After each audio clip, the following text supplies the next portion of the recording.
तो वो सुत पक्षी पृथ्वी लोक पर आया और एक वृक्ष के ऊपर में घोंसला था और एक पक्षी था उसमें बैठा हुआ। तो सूक्ष्म सा रूप बना करके, छोटा सा रूप बना करके और मुख के द्वारा वो गर्भ में चला गया, पेट में चला गया। और इधर कौशिक संहिता के अनुसार कैलाश लोक में भगवान शिव और मां पार्वती रहते हैं। तो एक बार भगवान शिव कैलाश लोक में नहीं थे और श्री नारद जी आ गए। तो नारद जी कह रहे हैं माता, आज भगवान शिव को नहीं देख रहे हैं कैलाश लोक में। तो मां पार्वती बोले हमें बता करके नहीं गए हैं जी, कहां गए हैं। तो श्री नारद जी कह रहे हैं माता आपको एक बात मालूम है। तो मां पार्वती बोले क्या बताइए। तो भगवान शिव के गला में जो मुंड का माला है वो किसका है। तो मां पार्वती बोली ये बात तो हमें मालूम नहीं है जो माला किसका है। तो ये रहस्य आपसे छुपा करके भगवान रखे हैं। बोले हाँ ये तो सही बात है। तो भगवान शिव कैलाश लोक में आएंगे तो ये प्रश्न पहले करेंगे कि आपके गला में जो मुंड का माला है वो किसका है। बोले ठीक है। तो नारद जी चले गए और कुछ समय के बाद में भगवान शिव कैलाश लोक में आए।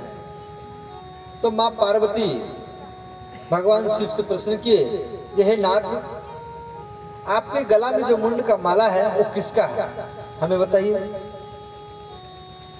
तो भगवान शिव बोले देवी ये तो ऐसा प्रश्न तो आपने कभी नहीं किया था, आज क्यों किया, यहाँ पर कोई आए थे क्या। बोले हाँ यहाँ पर श्री नारद जी आए थे। तो भगवान शिव समझ गए कि यही नारद जी का कोई लीला करने की इच्छा है। ध्यान देना, हम लोग नारद का अर्थ समाज में उल्टा करते हैं, गलत करते हैं। जिसे एक दूसरे का बात जो इधर उधर करते हैं उसको नारद बोलते हैं।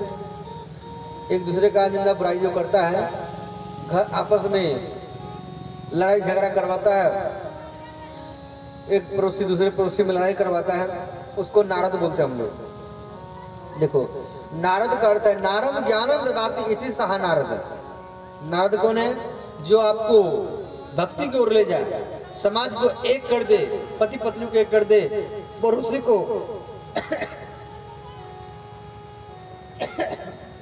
को एक कर दे, वो नारद है। तो श्री नारद जी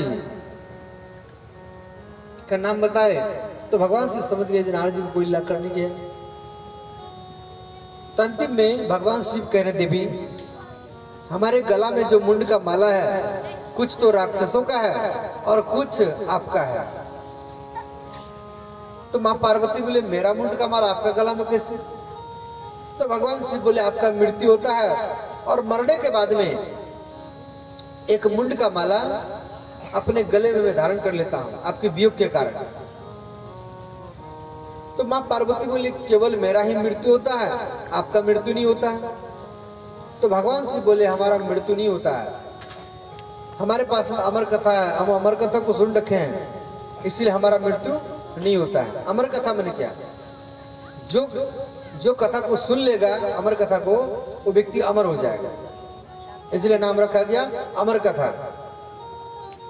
जो अभी आप भागवत कथा सुन रहे हैं, ये पहले इसका नाम था अमर कथा। और ये अमर कथा तो मां पार्वती बोली हे नाथ ये कथा हमें भी सुनाइए, हमारा भी मृत्यु ना हो। तो भगवान से बोले देवी ये कथा आपको हम कैलाश लोक में नहीं सुना सकते हैं, अगर आपको अमर कथा सुनना है तो आपको पृथ्वी लोक पर जाना होगा। बोले ठीक हम चलेंगे।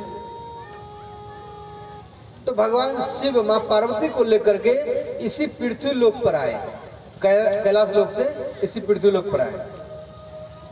तो एक पहाड़ की गुफा था और बड़ा सुंदर गुफा था। तो मां पार्वती बोले हे नाथ ये गुफा ठीक है, यहीं पर आप हमें कथा सुनाइए। का ठीक है। तो भगवान से बोले केवल आपको ही हम ये अमर कथा सुनाएंगे, दूसरा किसी व्यक्ति को नहीं सुनाएंगे। तो मां पार्वती बोले ठीक है।